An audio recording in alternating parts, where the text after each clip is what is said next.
And when I looked, I kind of second guessed myself. I thought I saw a dead body, but I wasn't too sure. Because, it was missing some limbs. La jalousie peut souvent aveugler l'être humain et l'amener à commettre des choses terribles. Mais personne ne pouvait se douter qu'un élève de 15 ans, calme, silencieux et serviable, puisse commettre l'impensable. L'enquête qui en découlera prendra elle aussi une tournure inattendue. Découvrons ensemble l'affaire de Lee Manuel Viloria Polino.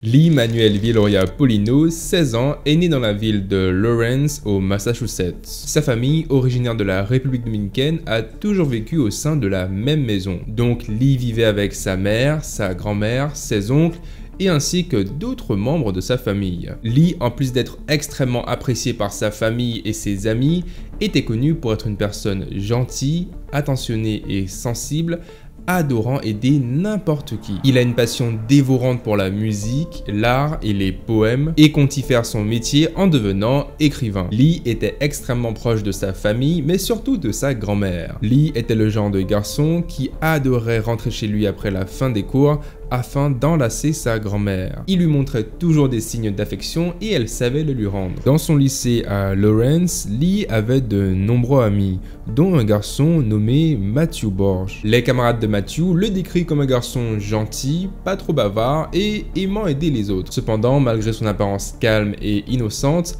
il arrivait parfois qu'il était en proie à des crises de colère. Il y a quelque temps de cela, Matthew était sorti avec une certaine Leilani DeJesus. Mais les deux ont fini par rompre car Matthew l'accusait de ne pas être assez fidèle avec lui. Néanmoins, malgré leur rupture, Matthew était toujours secrètement jaloux de Leilani, surtout lorsqu'elle s'approchait trop de d'autres garçons. Un jour, alors que tous les élèves sont à la cafétéria du lycée en train de manger leur déjeuner, Matthew aperçoit son ex-copine Leilani en train de rigoler avec Lee. En voyant la scène, il pète alors littéralement les câbles et commence alors à leur hurler dessus de tous les noms. Il est tellement agité qu'un professeur sera même obligé d'intervenir afin de le sortir de la cafétéria. Pour Lee, Leilani n'était qu'une simple amie et rien de plus. Mais pour Matthew, les voir tous les deux en train de rigoler était juste impardonnable. Le 18 novembre 2016, au soir, après avoir dîné avec sa famille, Lee retourne dans sa chambre pour vaquer à ses occupations. Une heure passe quand soudain il reçoit un appel de la part de Matthew qui lui propose de venir discuter et fumer près de la rivière Merrimack. Lee quitte alors sa maison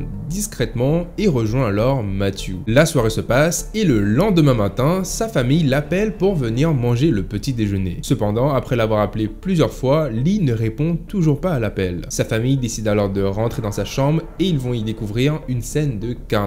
Sa chambre est dans un bazar total, plusieurs choses ont été volées et Lee restait toujours introuvable. Ce qui est le plus étrange dans tout cela, c'est que ses clés, son téléphone portable ainsi que son portefeuille étaient toujours présents dans sa chambre. Ce n'était pas dans son habitude de quitter la maison sans le dire à personne et donc sa famille commence alors à s'inquiéter pour lui. Sa famille commence alors à interroger le voisinage, les amis de Lee, mais personne ne semble l'avoir vu. La mère de Lee va alors rapidement appeler la police et ils vont alors commencer à effectuer les recherches. En analysant les images des caméras de vidéosurveillance près de la maison de Lee, les enquêteurs vont découvrir qu'il avait quitté sa maison en compagnie de Matthew. Matthew va alors être rapidement arrêté et interrogé. Il confie que ce soir-là, après avoir invité Lee à venir près de la rivière avec lui, ils auraient alors tous les deux fumé et discuter ensemble. Puis, quelque temps après, ils se seraient alors séparés en allant dans des directions opposées. Il dit aux enquêteurs qu'il n'a aucune idée d'où pourrait se trouver son ami Lee. Voici d'ailleurs un court extrait de l'interrogatoire. Before I went to work, the girl I was talking to told me, she's like, "Have you seen Lee?" I was like, "Yeah, I was with him the other day."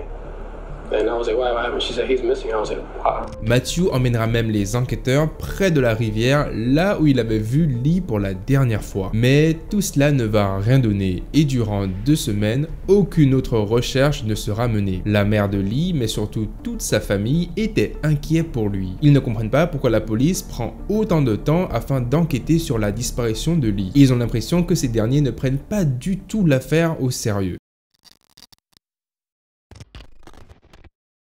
Le 1er décembre 2016, un homme qui baladait son chien près de la rivière Merrimack découvre quelque chose flottant au-dessus de l'eau. En s'approchant de plus près, il découvre avec horreur qu'il s'agissait là d'un corps humain. Et surtout, il était dépourvu de tête et de main. L'homme ayant fait la macabre découverte va alors appeler la police et ces derniers vont rapidement intervenir afin d'analyser le corps. Et en quelques jours, ils vont alors découvrir que le corps était celui de Lee. Des recherches plus approfondies seront aussi menées dans la rivière afin de retrouver la tête ou les mains de Lee. Un jour plus tard, après la découverte du corps, un policier va tomber sur un sac en plastique flottant sur l'eau. Il va alors s'en saisir, puis l'ouvrir, et là, il va y découvrir la tête de Lee. Ce dernier avait été placé dans un sac en plastique avec des cailloux afin de le couler au fond de l'eau. Et concernant les mains de Lee, ces derniers n'ont jamais pu être retrouvés. L'autopsie menée sur le corps ainsi que la tête de Lee a permis de montrer que ce dernier avait été poignardé plus de 76 fois. Mais le plus perturbant dans tout cela, c'est que les experts n'ont pas pu déterminer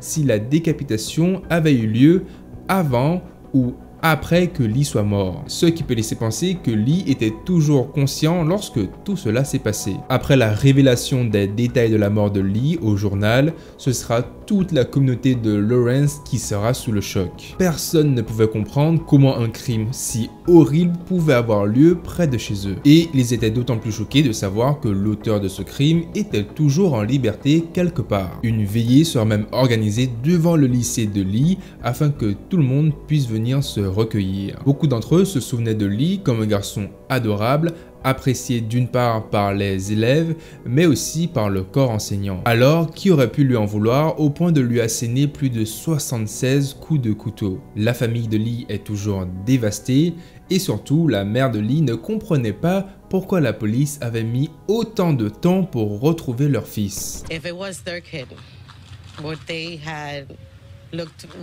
waited 2 weeks? To look for him. Les enquêteurs, après en avoir fini avec l'autopsie du corps de Lee, vont alors se pencher sur Matthew, qui était la dernière personne à l'avoir vu vivant. En interrogeant l'entourage de Matthew, ils vont alors faire une découverte étonnante. En questionnant les camarades de classe de Matthew qui le connaissaient très bien, ce dernier les confie que Matthew avait pour intention de rentrer par effraction dans la maison de Lee afin de lui voler sa PlayStation, ses vêtements ainsi que ses ceintures. Le plan était assez simple. Matthew était en charge d'attirer Lee en dehors de sa maison en attendant que ses complices puissent rentrer par effraction afin de voler toutes ses affaires. La chambre de Lee étant située au premier étage, il était assez facile de rentrer dans celle-ci. Après le vol effectué, Matthew aurait appelé ses complices par téléphone afin de leur indiquer qu'il avait tué Lee. Il leur confie aussi qu'il a ôté la tête ainsi que les mains de Lee afin que la police puisse avoir du mal à identifier le corps. Les élèves qui ont confié ces faits aux policiers pensaient que Matthew était juste en train de rigoler, car il lui arrivait très souvent de dire des choses bizarres comme celle-ci devant tous ses camarades. Et donc, personne ne le prenait vraiment au sérieux. Mais cette fois-ci, c'était loin d'être une blague. Pire encore, en enquêtant sur Matthew, la police va découvrir que tout cela était déjà planifié plusieurs semaines auparavant. Puisqu'en analysant les messages du téléphone portable de Matthew, ils vont y découvrir une conversation qu'il avait eue avec son ex-copine. Dans un message qu'il lui avait envoyé, il lui aurait dit « Je pense tuer quelqu'un. Juste le fait de penser à tuer quelqu'un me fait sourire. C'est tout ce dont à quoi je pense tous les jours et je ne peux pas me contrôler. J'adore cette impression. L'idée de causer de la souffrance à quiconque pourrait se mettre en travers de mon chemin. » Dans les messages suivants, il la rappelle à l'ordre en lui disant qu'il a horreur qu'elle fréquente d'autres garçons. Quelques messages plus loin, il lui dit « J'ai l'intime conviction que les yeux d'une personne changent dès lors où elle tue quelqu'un. Regarde bien mes yeux la prochaine fois qu'on se parlera, car ce sera la dernière fois que tu les verras ainsi de toute ta vie. » Matthew n'aurait jamais pensé que son ex-copine aurait balancé toutes ses preuves à la police contre lui. Mais il avait tort, puisqu'il sera rapidement arrêté et condamné pour meurtre au premier degré. Le plus étonnant dans cette affaire, c'est que les enquêteurs n'ont jamais eu une quelconque preuve physique de la culpabilité de Matthew envers la disparition de Lee et de son meurtre. Ses camarades de classe du lycée essaiera de le défendre en disant que Matthew ne serait pas capable de faire une telle chose. He has common sense. He's the type of kid that has common sense. I don't believe the fact that he would do that because it's just not him. Mais encore une fois, Matthew cachait extrêmement bien son jeu. Le procès débutera en 2018 à Salem, au Massachusetts, après que Matthew ait purgé 3 ans dans une prison juvénile. Malgré le fait qu'il avait seulement 15 ans au moment des faits, il sera jugé comme un adulte dû à la gravité des faits. La première personne à témoigner contre lui sera son ex-copine Leilani, qui dira à la cour que Matthew était profondément jaloux de Lee, pensant que ce dernier flirtait avec son ex-copine, alors que ce n'était pas du tout le cas. Un autre ami proche de Matthew viendra aussi témoigner devant la cour en disant que Matthew lui avait confié avoir tué Lee. Did he tell you how he killed him? He said that he stabbed him. Durant le procès, les avocats de Matthew essayeront de le défendre en argumentant qu'il n'y avait aucune preuve physique liant Matthew et le meurtre de Lee. Cependant, le procureur va ressortir les SMS que Matthew avait envoyé à son ex-copine, mais aussi une autre preuve primordiale qui scellera le sort de Matthew dans cette affaire, le journal intime de Matthew, où il y adorait écrire tout ce qui se passait dans sa vie. Et vous l'aurez compris, dans ce carnet s'y trouvait le plan détaillé du processus permettant d'éliminer Lee. Chill with him at his crib alone. Drink, smoke, and play it off. Kill him. Bring duffel bag, wear gloves, clean up mess, wear bags on shoes, wear clothes you don't care about. Oui, vous ne rêvez pas, tous les détails sordides du crime ont minutieusement été reportés dans le carnet que Matthew conservait précieusement chez lui. Des détails qui n'avaient jamais été révélés au grand public était présent dans son carnet, ce qui a clairement scellé son sort. Le procès va durer durant 9 jours, au bout duquel Matthew sera finalement condamné pour meurtre au premier degré. Durant l'audience de la sentence, les avocats de Matthew essaieront de sauver leur client en demandant de réduire sa peine, puisque Matthew était encore mineur au moment des faits. Toutefois, la mère de Lee interviendra au moment du procès afin de défendre son fils. We will never again have a Thanksgiving dinner because Limono was torn from our arms just a few days before Thanksgiving of 2016. However, we feel that this criminal deserves to spend his life incarcerated. He should never have the opportunity to kill again. We reaffirm that the assassin of Limono, Valor Paulino, should receive the maximum sentence.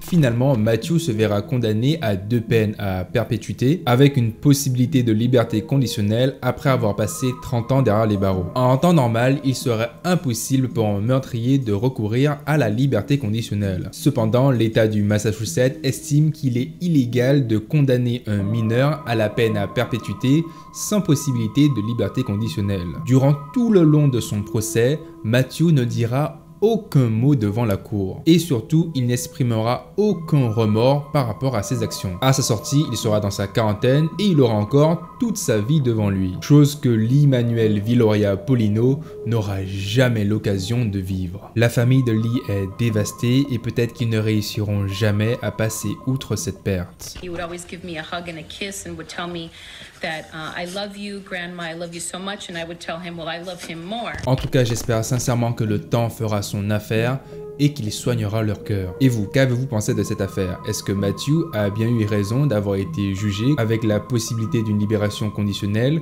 ou bien mérite-t-il tout simplement la prison à vie? Faites-le moi savoir dans les commentaires. Sur ce, la vidéo s'arrête ici. Portez-vous bien, je vous dis à la prochaine pour une nouvelle vidéo. C'était Kensho. Ciao.